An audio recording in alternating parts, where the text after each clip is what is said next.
আসসালামু আলাইকুম।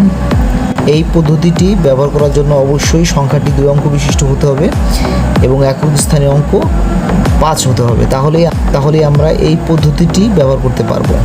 এখন এখানে আমি 4টি সংখ্যা লিখেছি, প্রতিটি সংখ্যায় 2 অঙ্ক বিশিষ্ট এবং তাদের একক স্থানীয় অঙ্ক 5 রয়েছে। তো আমরা দেখি কিভাবে করতে হয়। প্রথম ধাপে আমরা 5-এর বর্গ নির্ণয় করব। 5-এর বর্গ হচ্ছে 25 লিখলাম।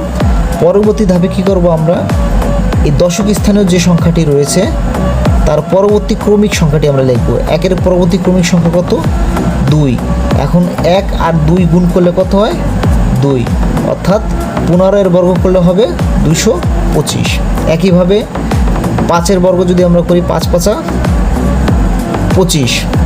এবার দশক স্থানীয় যে অঙ্কটি রয়েছে তা রয়েছে 5।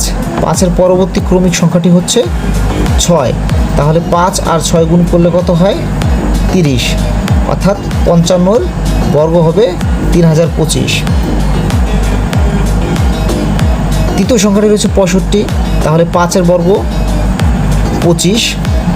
এবার 6-এর পরবর্তী ক্রমিক সংখ্যাটি হচ্ছে 7, তাহলে 7 আর 6 যদি গুণ করি, 6×7 = 42, অর্থাৎ 65-এর বর্গ হবে 4225। ঠিক একইভাবে 5-এর বর্গ 25, 7-এর পরবর্তী ক্রমিক সংখ্যা 8, তাহলে 7 এবং 8 গুণ করলে হয় 56। 75-এর বর্গ হচ্ছে 5625। ধন্যবাদ সকলকে।